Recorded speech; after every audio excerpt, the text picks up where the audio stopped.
Hello, everybody. Thank you for joining us for Cyber Threats to Operational Technology. We have a great panel here today. Our first speaker is Ken McNeill, CIO of the National Guard. Then we have Jermaine Roebuck, the Associate Director for Threat Hunting at CISA. Taushiana Bright, Section Chief Cyber at the FBI. And Bushar, CIO and Managing Director of Google Public Sector. And our moderator today is Matt Hayden, Vice President, Cyber and Emerging Threats, Intelligence and Homeland Security Division at GDIT. If you have questions for any of our speakers today, you will see note cards on your seats. We have interns who will be walking around who can get your questions, and we will funnel them up to Matt throughout the conversation. If you could please keep them concise, it makes it a lot easier for Matt to read them and to ask them. So once again, thank you for joining us, and we look forward to the discussion. Thank you. Good on mic. So first, just want to thank everybody for being here. Thank AFCEA and INSA for putting this together. This conference has been amazing so far. We're looking forward to getting some good feedback from an audience that's here on a Friday afternoon after lunch and before a reception. So thank you for your participation here today. So the conversation we're having today is mainly around operational technologies and threats thereof. So we have had a multi-decade challenge around IT systems, cyber writ large, but when we start to look at operational technology, it's candidly an area that hadn't been a focus because it wasn't on the net as much, and it wasn't exchanging data as much. And candidly, it was harder to get to before. So now we're looking at a realm in which operational technology not only is a big, bright target for adversaries and criminals alike, it's something we have to work on as a national security issue across its levels. We couldn't have asked for a better panel today. We have leaders from across several key government entities as well as a leader from industry. And so we'll just kick it off right now, and I'm just going to turn and ask Ken just to give a quick intro to your world and how you interact with kind of your day-to-day, as well as where you see the OT footprint in your world and those threats. Well, thanks for having me today. I feel that I'm in a little unique environment as a CIO here. So as the CIO of the National Guard, we have over 54 states and 3 territories in the District of Columbia, over 431,000 soldiers and airmen, and over 3,200 armories that we have to make sure the adversary doesn't get into our network. So for us, because of our dispersed locations across this nation and territories, my biggest day-to-day defend the network, right? Defending from the adversary that has a lot of angles to get in our network. Coming in one of the states puts you on the DOD, the DOD Information Network. So that is most of the time that we spend as far as working across the spectrum in our mission space. And of course, the second part of it is we're unique from this perspective. We work with a lot of the civilian agencies, right? We're just not DOD. So the Guard gets called out for whatever the mission is, defend the homeland, support local authorities. We have partners that we have to work with that are not on the DOD network. So that is one of the unique challenges that we have.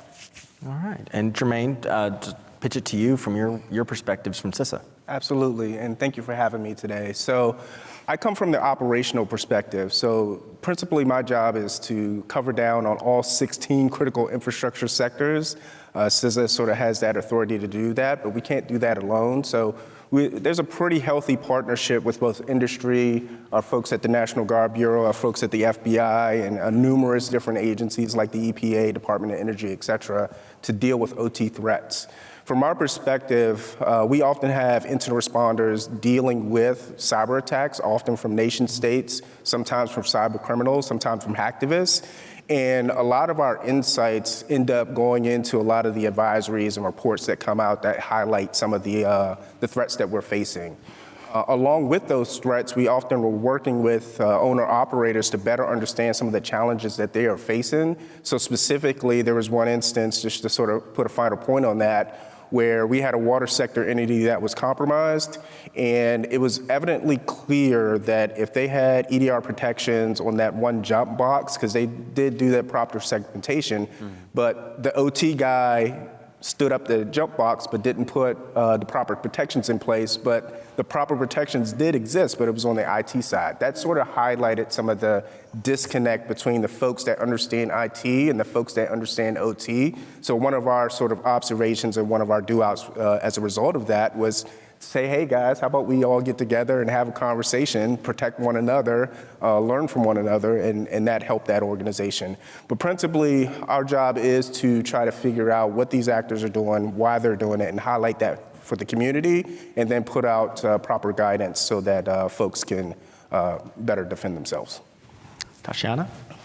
Thank you so much for having me. So I'm the section chief over our cyber engagement and intelligence section. So despite the fact that my section is mostly engagement and intelligence, I actually have a little bit of the operational piece because one of my units specifically focuses on critical infrastructure. So we're really focused on the education piece to make sure that we have ICS coordinators across the field that understand and have that expertise, because when you call the FBI, you want us to be able to respond with some help. If there's a critical infrastructure sector or company that is under siege, we need to make sure that the bulk of the information doesn't sit at headquarters.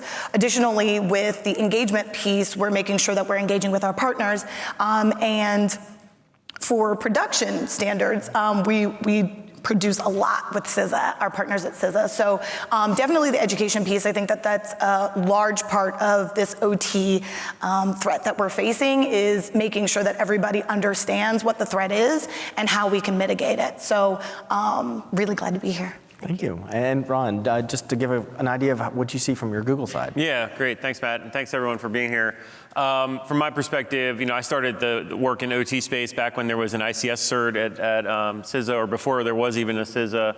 So been working in this space for quite some time. And I think what you said, Matt, at the beginning is spot on. Like, we've always had this intersectionality of IT and then physical infrastructure. It's just in more recent years, and especially very recently, we're starting to see significant adversary focus and intent in targeting that infrastructure. And when you think about the triangle, the traditional confidentiality, integrity, and availability triangle, right? There's really only one aspect of that risk profile that there's a reason to go after this type of technology, and it's the availability piece. It's to cause disruption, denial, degrade, right? And we've seen this playbook now run several times during conflict, right? We saw it the first invasion of Ukraine and Crimea with Russia targeting the power grid. And then second time around, right, they attempted that again. Luckily, Ukraine had hardened that infrastructure in the interim, but what they hadn't hardened in the second go-round was their satellite infrastructure, their communications infrastructure, which is more like an IoT, but it still has obviously major implications from a coordination and emergency response perspective. And now, as my panelists have mentioned, we're starting to see very targeted activity and intrusions focused on U.S. and allied infrastructure, especially in the Pacific theater when it comes to, again, systems that have no real intelligence value in and of themselves. So water, sewage treatment, traffic control, airports, logistics, right?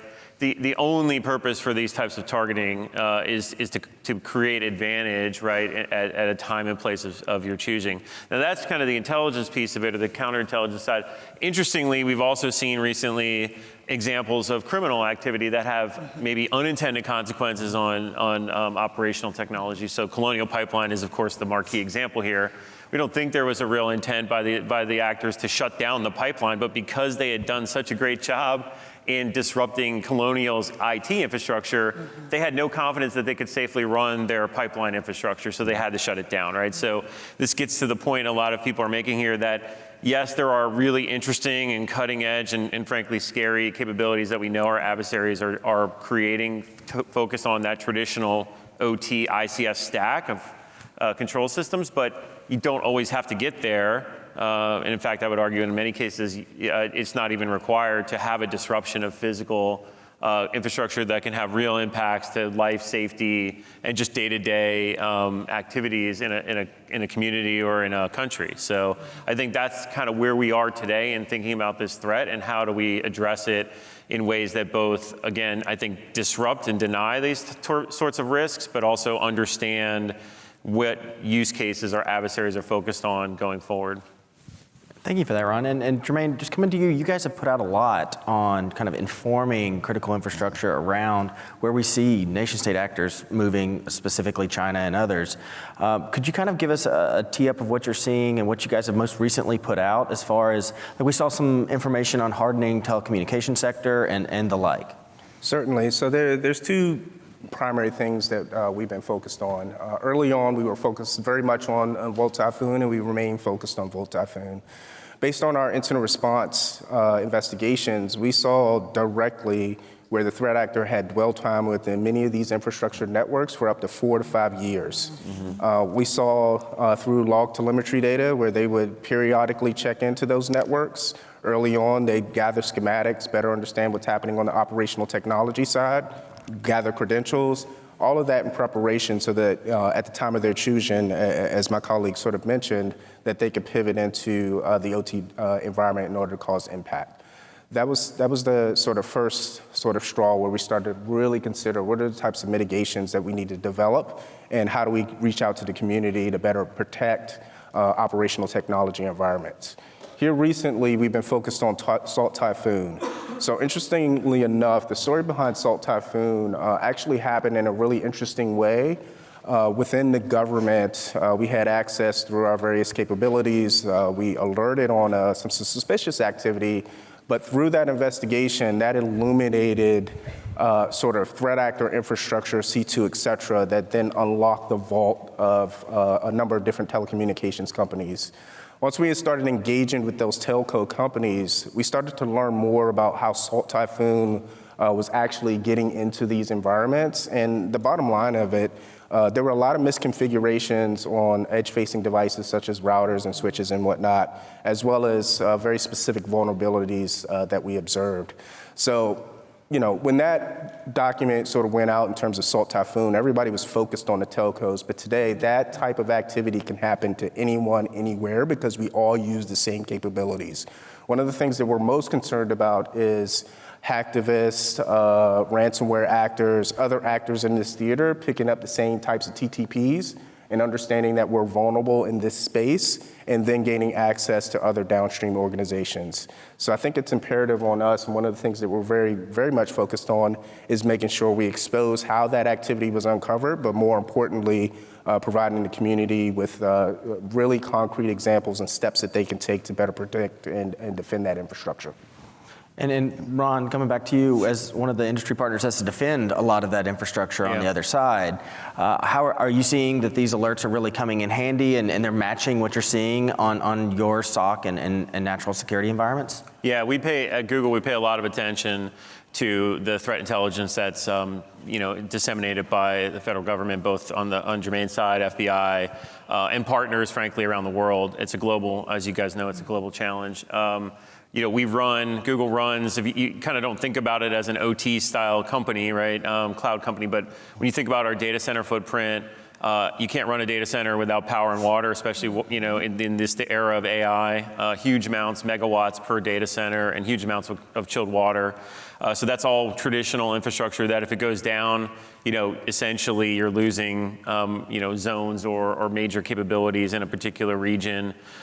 We also run, 30+% of the world's internet traffic over our pipes, which again, some of that is telecommunications type of infrastructure, but frankly, some of it is just traditional, operational technology, same kind of thing, cooling, power, backup, all those sort of things to make sure that we have resilient global networking to move traffic around the world.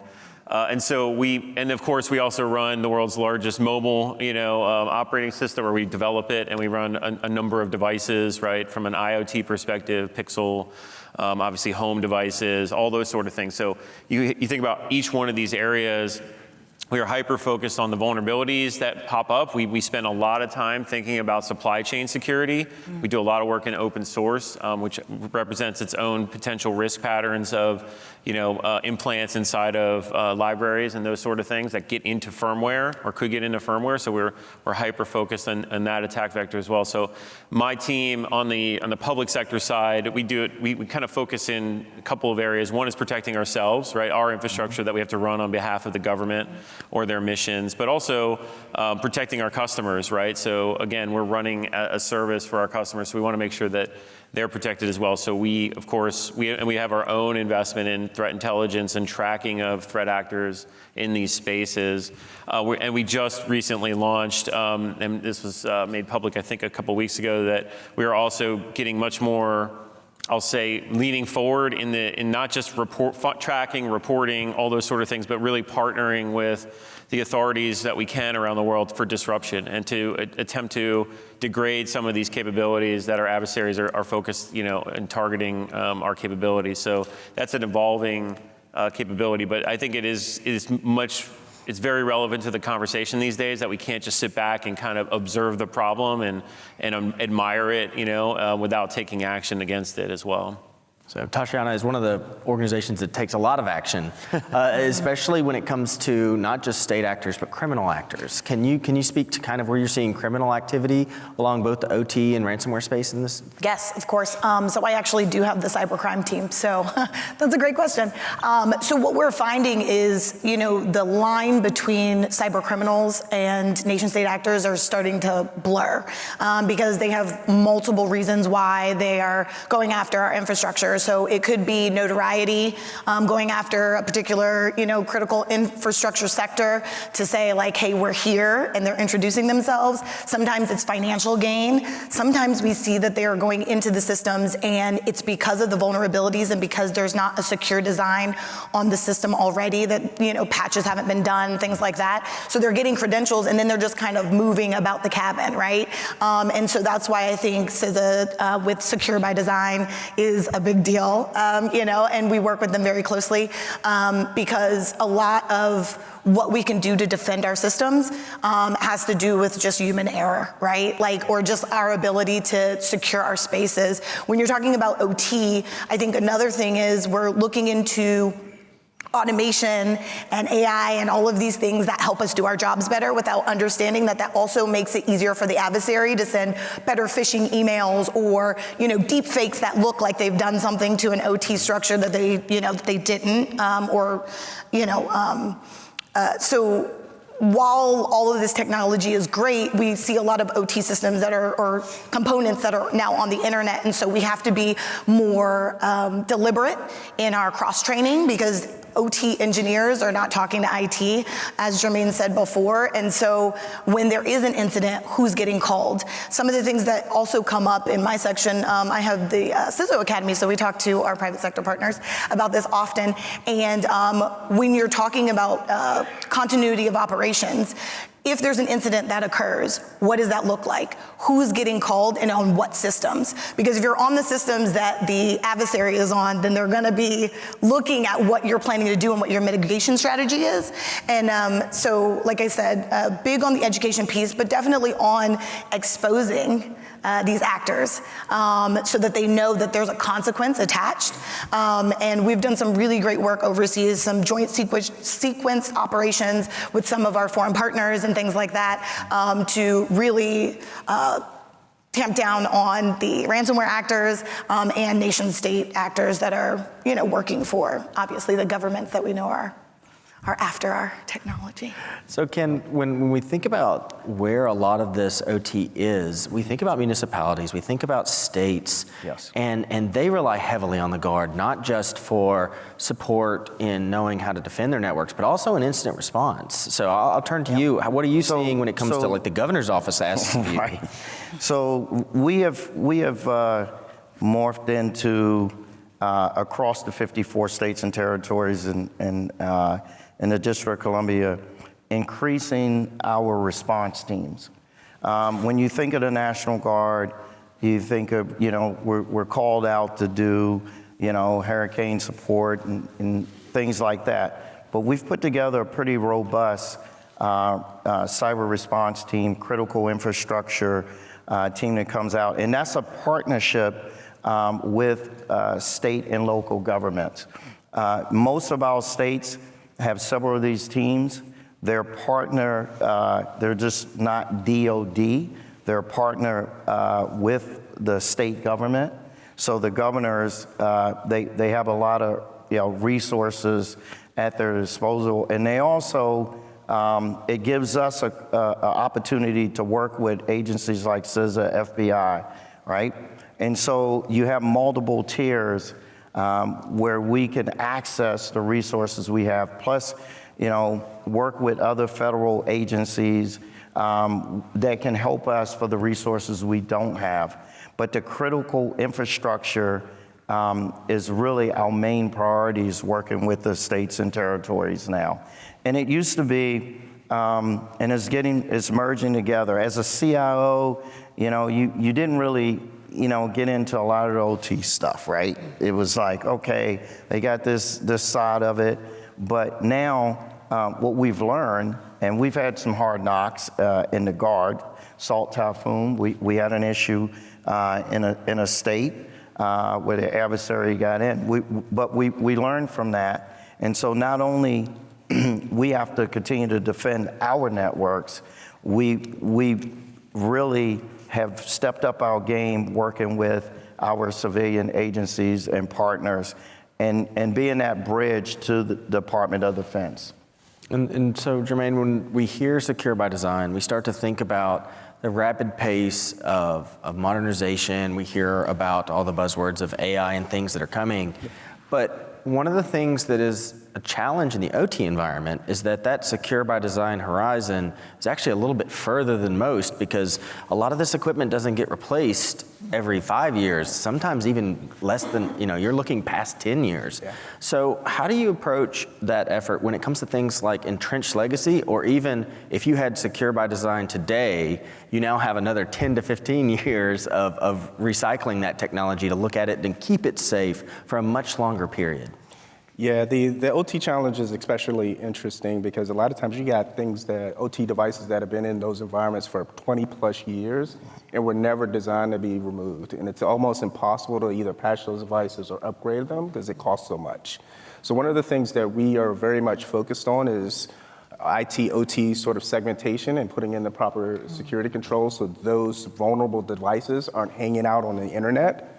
The other part of that security by design sort of mantra for us, if you think about Salt Typhoon, if you think about Volt Typhoon, and how these actors got into some of these networks, they exploited vulnerabilities on edge-facing devices in some of those configurations. What made it challenging during those sort of investigations was we weren't able to inspect or fulsomely inspect those edge-facing devices like we would do a regular computer. So right now we are working with different device manufacturers and vendors to, number one, before they deliver these devices to the consumer, they implement secure configurations. Number two, we're encouraging them to make those devices more inspectable so that your security operations teams can at least get a heads up that something nefarious may be happening on those devices. So we are very much committed to those sorts of secure by design principles to better enable the community. But I think for, back to your question in terms of some of those legacy devices, I think segmentation is going to be critical in implementing proper security controls where even going as far as your identity and access management plane, having separate identity and access management planes between the information technology environment and the OT. We know that at some point the actor is going to get into your IT environment, but if you can create a challenge for them to get into the OT and pivot into that environment, to some of those legacy systems, you'll have a fighting chance to defend against those actors. And then one thing I'll add to that as well, we realize that not everyone is going to be successful in that fight. So I think one of the things that's critical is for your operations teams to be able to start testing, how do I go back to manual processes? Mm-hmm. If you think about what happened in Ukraine, their saving grace was the fact that those folks understood how to go from cyber, switch to manual, mm-hmm. and be able to get the power and the water back flowing again. All right, so if I could, yeah, absolutely. If I could add on to that, one of the things we talked about, when you look at the National Guard, obviously we're tied to two services, the Army and the Air. And it used to be our systems, most of them would come through the services, and the Guard would be the last to kind of get, because of his contingency mission, the last to get the technology and the upgrades. That's reversed. And so probably in the last 15, 20 years, working with our industry partners, we have perfected the process of going to industry and getting what we need in the states and territories. And in the broader sense, being a part of DoD, that's been a big success, because we can't go and defend and support critical infrastructures in states without having the technology that we need. And the technology that we go to war with is not necessarily the technology we need to help defend the homeland. Awesome. Let me pivot to some great questions that were offered. I'll take a little bit of moderator privilege and combine some of them, because we have some of them that are really good and hit on a couple different subject areas. So Ron, I'll start with you on this, and then we'll pass to some of our federal partners. The question is, how do we look at this from a supply chain perspective? Yeah. And so there's a lot of different vendors in this ecosystem, but it's not just vendors, it's the software, the firmware, the components. Yep. So how do you tackle that from the industry side? And then we'll see if some of our federal partners want to jump on that as well. Yeah, it's a great question. We actually, this came up during the very first Cyber Safety Review Board incident with Log4j as essentially an open source supply chain concern, right? Which was, again, an implant put into a library that was commonly used that ended up essentially landing in just about every major, piece of software globally, right? So it's not quite OT, but it gets to your point about that is one aspect of a complex supply chain when you talk about technology intersecting with physical infrastructure. So you have to think about the hardware, the firmware, the software, the middleware, right? And so Google's invested a lot of time and effort in the open source community, in hardening and creating a professional kind of wrapper around how we manage those sort of key libraries and open source code, obviously because our entire stack, right, including the consumer software stack, but also our own internal tooling is all reliant on open source software.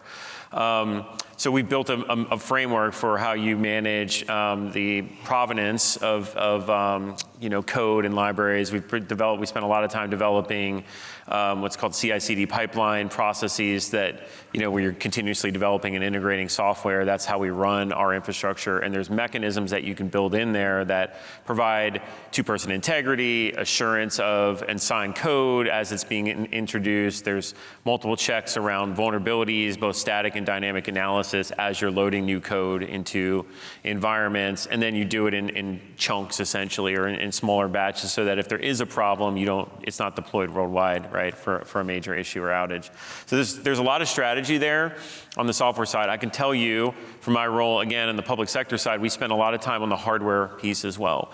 Google's invested a lot of effort in specifically in cryptography, hardware cryptography, for assurance at the hardware level of the compute infrastructure that we build. We do the same thing with our AI infrastructure chips, right? So you have a hardware-based attestation on the system such that if something is, if there's an implant at the hardware firmware level, it simply won't run. It just fails closed, right? So these are the kind of things that we have to start to think about essentially building into our entire supply chain from start to finish. It's very complicated. It can be very expensive, but between the extreme of what we go to because of our position and what we have to do to assure our customers, right, of security and privacy, there's probably some other much easier to implement steps in terms of these frameworks.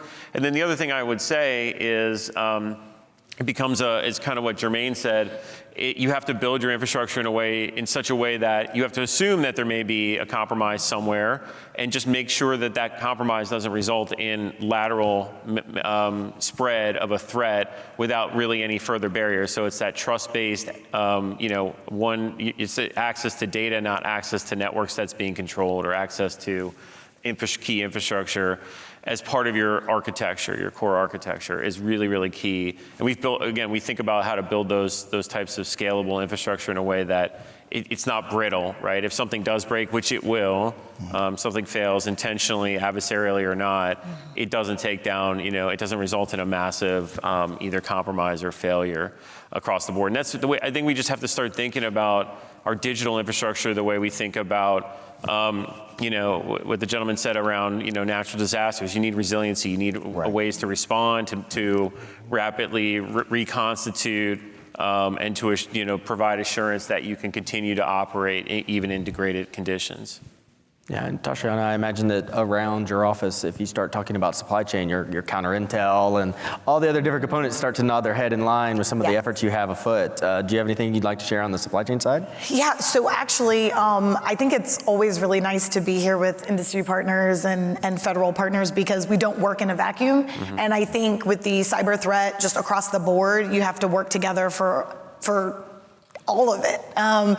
So we're meeting on a regular basis, but we just had a CRADA signing an agreement with Texas Tech last month, and we're working with some of the technical folks in academia to figure out, to work on this whole supply chain issue that we found. And we're also working with our counterintelligence division. I know there were some questions about, certain countries and PRC, but from a counterintelligence side, my time there, what I have found is they'll go into anything.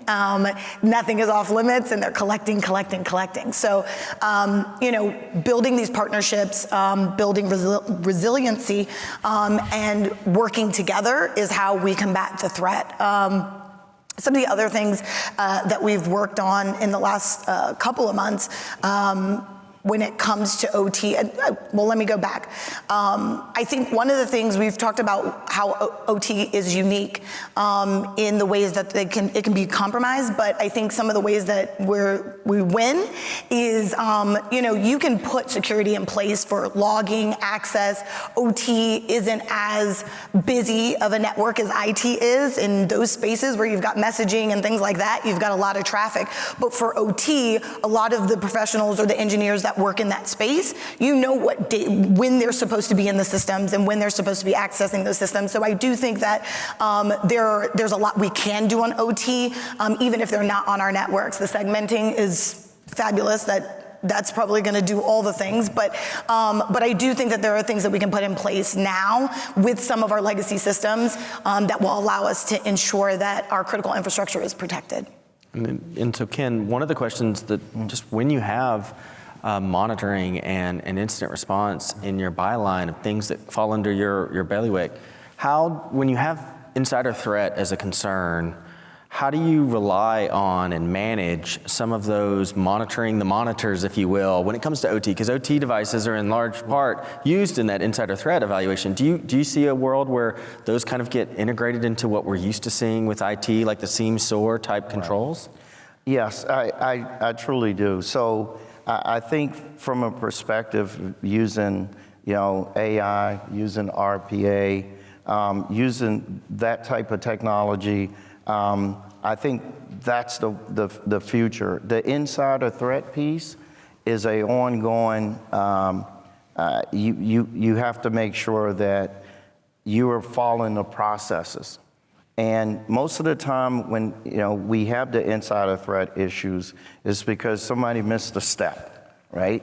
And so, but we look at leveraging the technology as we move forward to help with that, AI, RPA. And I want to go back to this as far as the supply chain a little bit. So we've been in DoD working with our industry partners. I think we've really improved the relationship. It used to be, okay, we're not really worried about that. We know that's covered. But now it's truly a partnership with industry and how we look at the supply chain. And in some cases, some agencies are looking at having exchange programs, having individuals that are part of projects in DoD go work with industry. And vice versa. So we're trying to be creative to keep that relationship going because, you know, we can't be stovepipe and work in silos anymore, not only within the government, but also with our industry partners.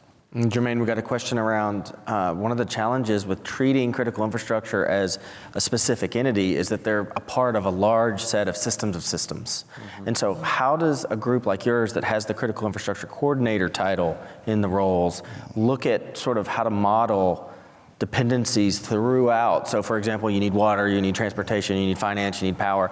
Like how do you, when you're working with a critical infrastructure partner, look at them and talk to them about their dependencies and their supply chain and challenges as well? So that's a very interesting question because a lot of them don't necessarily see it that way, but some do. And the challenge there is, and we work a lot with the Department of Defense on this, because if you think about a base, it needs power, it needs water. A lot of those are local municipalities that are outside of the span and control of the Department of Defense. They're more domestic. So really working with those sort of owner-operators, helping them understand the importance of their operations as it pertains to, you know, a military base may need to mobilize forces. Well, if they don't have power, water, et cetera, and the things that they need, then that puts us in a tough spot. So a lot of that is around having really strong discussions with those organizations to help them understand the importance, but also bringing DOD, FBI, and other agencies alongside with us and partner with those agencies. We've conducted a lot of operations in partnership with the Cyber National Fiscal Force and with the Department of Defense to conduct assessments in a lot of different locations that I won't necessarily mention. But really that strong partnerships helps create those relationships so that not only they understand the dependencies, but they also know who to call and who to coordinate with when there's a bad day. So jumping down the table there, yes. Well, yeah, I was gonna give Jermaine a little bit more credit than maybe he's taking. I think, you know, CISA in particular spent a lot of time thinking about systemic risk and cascading effects across sectors. Interestingly, like the ones that come front to mind, like power, water, they tend to be much more, I guess, diffused and localized. So it's much hard. It turns out in many cases, although there are grid risks, obviously, but that's what NERC-CIP has really spent a lot of time thinking about. But it's harder to kind of have a systemic cascading failure mode with those more localized services. Where we see a lot of thought being put into these problems are things like financial services, right? Payment systems, because those tend to be both common platforms, but also they tend to have these knock-on escalating risk, you know, and threat vectors that, you know, once one starts to fall, it can easily infect, so to speak, the rest of the system in a really fast failure mode. So there's some definite, like, I think, discrete analysis that has to take place when you think about this. A lot of it is exercise and wargaming and planning through and thinking through what would happen. And then, of course, you know, we get taught these lessons over and over again, right? So it's hard to understand it until the adversary demonstrates it for you. So again, these commonalities around common software vulnerabilities, for example, that impact multiple sectors at the same time, really create some opportunities if we do the reviews right and we do the lessons learned to understand those failure modes, those risk areas, and to think about mitigations, both technically, but also I think from a response perspective. There's a lot of discussion now, I think, happening around how you do you talk about segmentation. What about like cutting off of, you know, parts of infrastructure that are in a failed mode in order to stop a spread of something that, you know, has again one of those escalating features to them, for example. I know the Department of Defense thinks about that a lot in the context of conflict, right, and information systems, especially systems that are internet connected, and how do you continue to operate if the internet is not available, right, in some significant way. So I think there's a lot of thought going into this. It's, of course, not a trivial problem to solve, but it is, I think, first order is just understanding and modeling some of those systemic risk areas and thinking through that. Yeah, no, and the one thing I'll add to that, CISA's National Risk Management Center is actually focused on that problem. So they've been working for a very long time to better understand what are the interdependencies, what are the interconnections across energy, water, and other critical lifeline services. And a lot of that work is also designed so that CISA can figure out, all right, what types of services do we need to apply to specific sectors, And a lot of that also has to do with our boots on the ground engagement through our cybersecurity advisors, our physical security advisors that are working hand in hand with those owner operators. That way, when we have a better understanding of the services that they actually want and need, we can pair that against a lot of that analysis that's being done in terms of interdependencies. I would like to just come on top of the exercise piece. One of the things that we've stepped up our game with is having exercises with our non-DoD partners. That is critical. I mean, we now look at it. I mean, in the military, we do war games all the time, right? But in this mission space, our civilian partners and our industry partners are part of this. And so we're now having numerous exercises that get at this environment here in the Homeland. And I think that in the future, I think that's going to contribute and pay dividends as we look at this mission space. Well, one of the things that everyone's mentioned here is it's a very unique mission space. Right. So you have the understanding of legacy, the understanding of use case, the understanding of convergence, but that pivots into the question of, as we get into emerging technologies that support those roles, how are you getting a workforce developed to kind of have those mindsets to be ready to act? And I know, Ken, you've got an interesting relationship with workforce just to start with, because you get to actually grab experts in the field and the like, but how do you tackle making sure you've got the right people? So we're pretty proud of this. We like to say we have our civilian acquired skills in the National Guard. National Guardsmen work across this great nation in many jobs, and we have a lot of cyber experts. Within the Department of Defense, though, we do have a shortfall, and we're working closely with the DoD CIO to look at creative ways to bring in the Guard and leverage Guardsmen that have those civilian acquired skills that are, from a technology, IT, OT background. I think I think that's going to really help. But of course, when you look at that, it's transforming. What we've learned is we have to really, think out of the box and transform the way we do business. One of the problems is if you come in the military, there's certain steps you have to take to climb the ladder, right? And so before it was like, hey, I may be a infantry person, but I work for an IT company, and when I'm in uniform and I'm serving a Guard, I don't get necessarily a chance to use my IT skill set. Plus, I've got to go to those schools and do those things to continue to get promoted. We're now looking at how just tear that system apart and really have those specialties and get at utilizing those civilian acquired skill sets across the Department of Defense. And we also, are looking at how we can work closely with our interagency partners to get some ideas. Because, I think CISA, I think they got it right. I think FBI got it right. So, it's to take some of those creative ideas when it comes in the workforce and how we can really increase the capability throughout the whole DoD. Matt, can I give a quick plug add on to that? So I had the privilege just last week, right across the river here in Virginia is an advanced computing center. It's a kind of a weird looking building right next to Reagan Airport. I gave a talk to a bunch of graduate students it's basically a conglomeration of all the Virginia universities who are putting their best and brightest into these programs and funding research and development. And a lot of it is around these topics: cybersecurity, supply chain security, and resiliency. They've got an entire 2-story facility for drone testing and mesh network, hardening. And you think about autonomous vehicles as another area that's rapidly developing. We're a big part of that at Google as well. So Google, we make a lot of investments kind of from primary all the way up through secondary education in terms of training the next generation of really smart engineers to start to think about these problems early stage, and then of course continue to develop that cutting edge research and development that will become the next generation of capabilities. Hopefully that will drive more resiliency and security into everything we're building. Yeah, and within CISA, we've done quite a bit of work partnering with not only different agencies, national labs, but also with different universities. So specifically in the OT space, we developed what we called our controlled environment laboratory resource. That's a mouthful, but really what it is, think of it as miniature mock-ups of industrial control systems to include energy, water, wastewater, power, pipelines.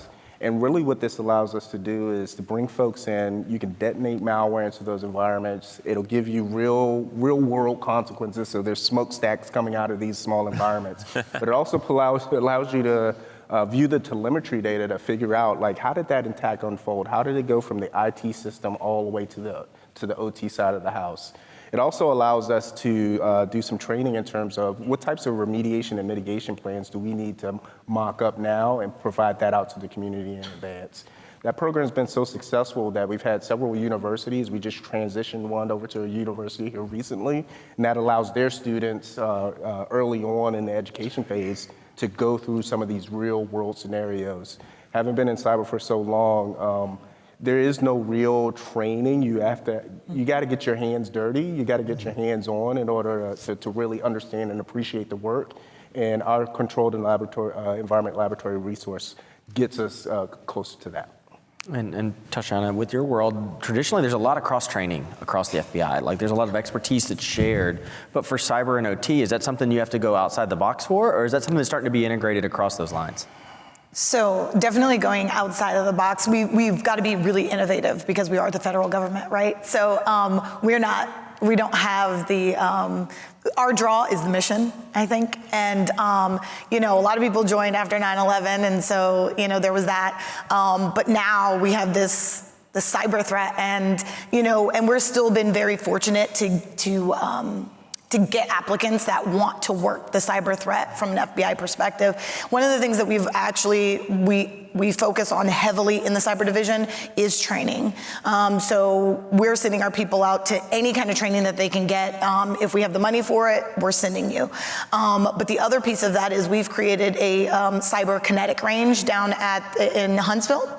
And we have a lot of our foreign partners that come in for that training. And we also, I was just down there with some of our critical infrastructure sector partners to go through the kinetic cyber range to see if the hospital that they built out or the bank that they built out was, that the scenarios were realistic, and if there were things that, systems that were obsolete. So when we went upstairs to the hospital the mock hospital that they put together, there were some systems that they were like, we actually don't use this anymore. You guys probably should replace this. So getting that feedback on a regular basis and keeping that dialogue up allows us to create training environments that are going to equip our employees with the ability to address these threats. And then across the board with our partners, obviously we work very closely with CISA and our private sector partners, Google, Microsoft, all of them,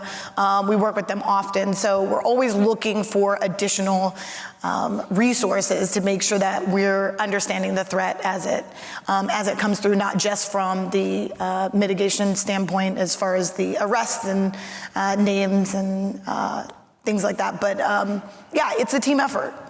It's nice to watch it develop, though. I wanted to take an opportunity, Ms. Bright. We were talking right before the panel here. I had the privilege again of being part of the inaugural CISO Academy that FBI has established. Right, so this is kind of post-education, but like in the job, like partnership, and it's an amazing program.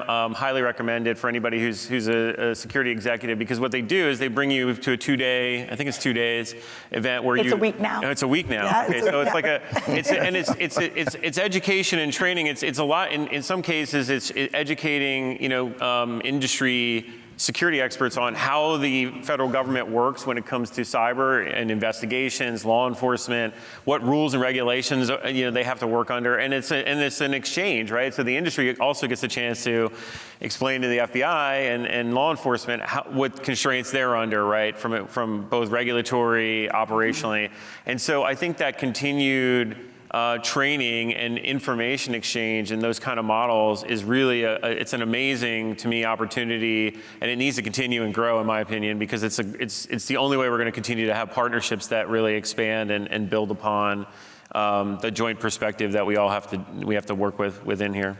Yeah. Ron, thank you for that. I'm so sorry. And I'll add thank you a for heart throwing emoji that to out that. there. That's awesome. So FBI, often with this same CISA Academy, they'll invite other departments and agencies to come Right, in I and brief the forgot about CISOs as well. So you have the benefit of getting that full spectrum. So and we're expanding that program. So we are expanding that program. We have 30 students. We're doing it twice a year, and then we also have the graduate program. So the people who have graduated, they come in and we do one-time read-in access so that they can get threat briefs, so that everybody's on the same page. So once you go through CISO Academy, you're part of the FBI family. And we're very big on having our partners there to brief so that we can explain, some of the challenges that we face. We also look to bring in-house counsel, because a lot of times our CISOs are saying that, like, hey, I understand it and I get it now, and I understand, like, you've demystified the FBI for us and what you guys do in your investigations. However, my in-house counsel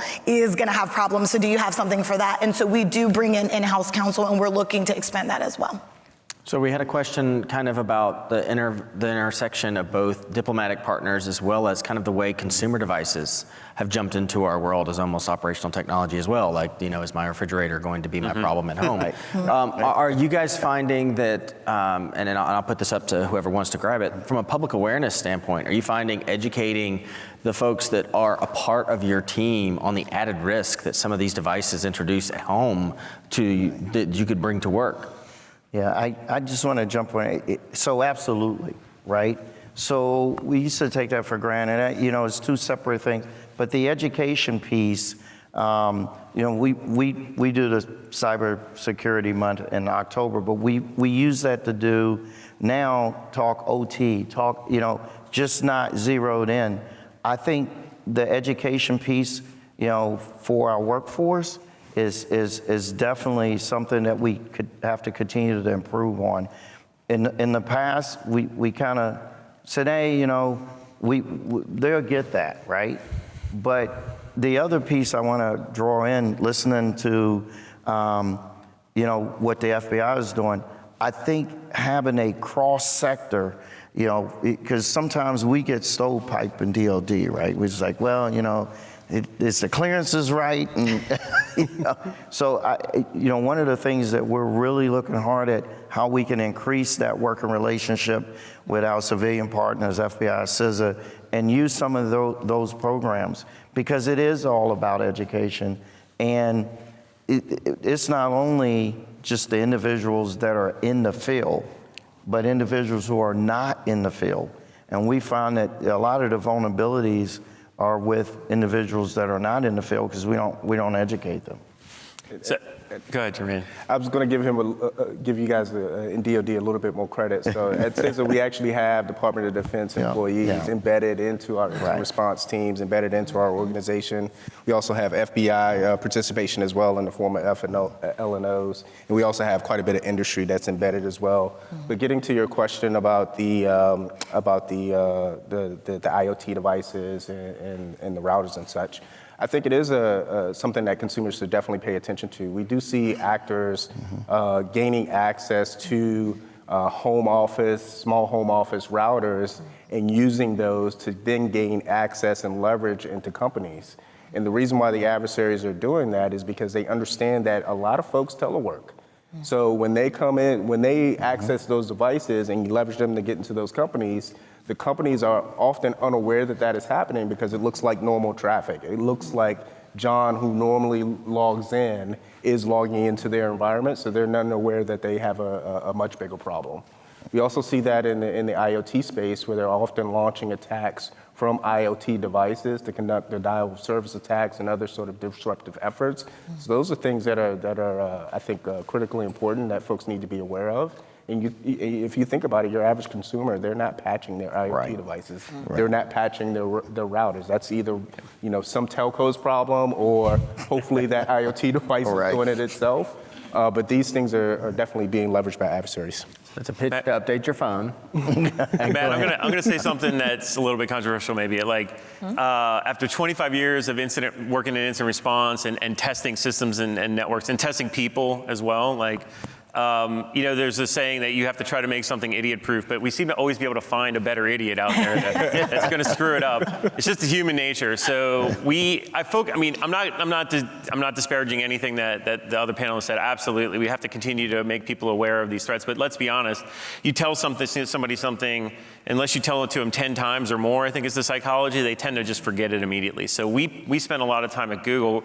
Defaults are really powerful. The way you design something to nudge users into the right behavior and give them information. So that you think about something like Gmail, right?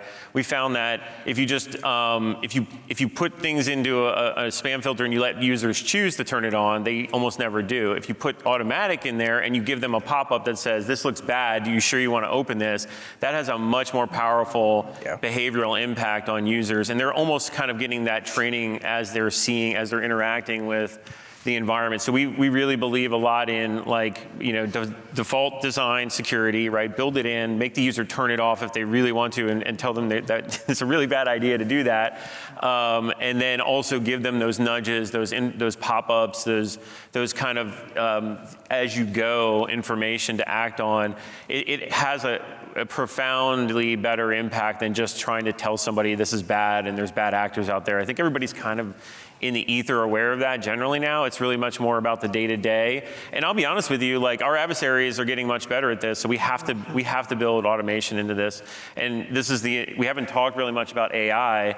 This is a lot of where our focus is on AI safety and security, because adversaries are using AI, especially generative AI, to make much, much better phishing prompts and lures and sophisticated social engineering attacks. And the only way to really combat that is to have intelligence on the other side of that to detect that, to call it out as unusual activity, right? To provide that alert to a user, hey, this looks bad. You don't necessarily have to understand all the nuances underneath and why that's getting flagged, as long as it is, right? And you can take action on it. So we're investing a lot of energy at Google on providing that layer of protection built in, and then that prompting for users to be aware of security at all times. Ron, I don't think that was controversial at all. I think it's unrealistic to expect the entire country or the entire world to all be security professionals.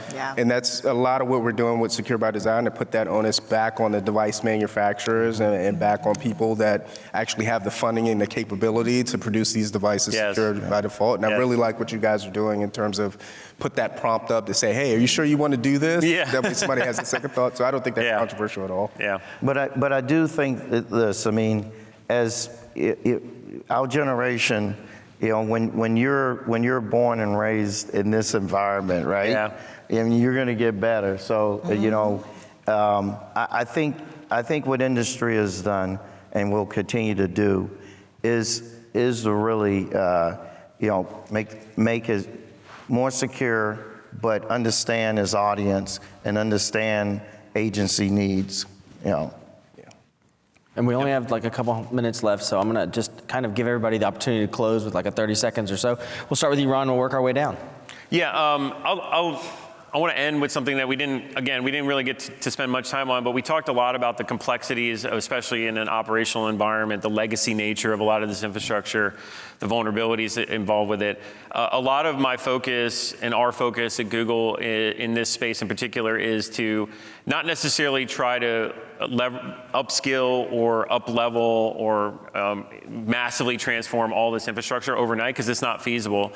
So what we're trying to focus on, how can you build a middle layer between cutting-edge modern technology and this fairly legacy but also critically important infrastructure, and build a layer of capabilities that include AI to be able to detect anomalies, to detect unusual behavior, to provide automated vulnerability capability management, at a layer that doesn't require you to fully forklift and upgrade all these systems overnight, but gives you an advantage pretty immediately, right, in terms of detection, response, and resiliency across these legacy infrastructures. So we're spending a ton of time with that, actually, those sort of models with the Department of Defense, because they have a lot of very old but very critically important, like logistics systems, operational systems, as an example. We're doing the same thing with a number of critical infrastructure sector partners, really across the spectrum. So I do think, there's all the things that were talked about today are all extremely important and valid, and I think our way through this problem has to be through innovation and continuing to drive technology and capabilities forward that kind of evolve faster than the threats can. My turn. Well, I just wanted to say with owners and operators, I think some of the things that are most important in the OT space is baselining. At the end of the day, I think it's funny because technology is so advanced, but at the end of the day, what's going to save us is the partnership and the communication. Yep. And so internally, your communications need to be better with your counterparts on the OT and the IT side. Companies need to be able to communicate in an effective way. The exercises that we've discussed up here today, those are super important because you don't know how to respond or how your people are going to respond if you've never had an incident or you've never practiced. When I was a kid, we did fire drills, we did earthquake drills, we knew exactly what to do, so then it becomes muscle memory. And so I think at the end of the day, what's going to save us are these partnerships that we make, the communication, and the education piece. And so I feel very optimistic about what we've got going on right now. I think I've worked with some really smart people in my agency and all of these agencies that are up here and our private sector partners. So I feel very optimistic about it, and I'm looking forward to seeing what Google comes out with next and some of our other partners. So grateful. Jermaine? All right, I'm going to do a shameless plug here. If you leave, like everything that we said and we mentioned and you don't remember it, that's okay-ish. Let me tell you this. Go to the CISA.gov website. Go to our cybersecurity performance goals. Look up IT and OT, but specifically OT, and it'll give you some very fundamental steps that won't cost you anything in order to go along this journey. We talked about a lot of sort of simple things. We also talked about complex things. Start with the basics. We've worked with a lot of organizations, some of them well-funded. They didn't do the cybersecurity basics, and they ended up compromising in a tough situation. Start with the basics, start with the fundamentals, go to that website. That website then links to NSA, FBI, and everybody else. We have a bunch of documentation out there that can help you along this journey, but start with the basics. You get to bring us home. So I think the big thing is continue to collaborate and work with our not only government partners, but our non-government partners and industry. Like I said earlier for the National Guard, I mean, our model of bringing in industry is different now because of what we have to do supporting the 54 states and territories and the District of Columbia. I think technology is the small piece, the education is the bigger piece, and also getting the right skill sets and retaining the right skill sets. And so those are kind of like our priorities right now in the National Guard, but also in the Department of Defense. Well, thank you all, and thank you, panelists, for the great conversation today. We're going to wrap up there. Thank you. Thank you. Thank you, Matt, Ken, Jermaine, Taushiana, and Ron. You guys, it was a lovely conversation. We're going to break now, and we will be reconvening in the ballroom just for the final plenary at 2:15. Thank you.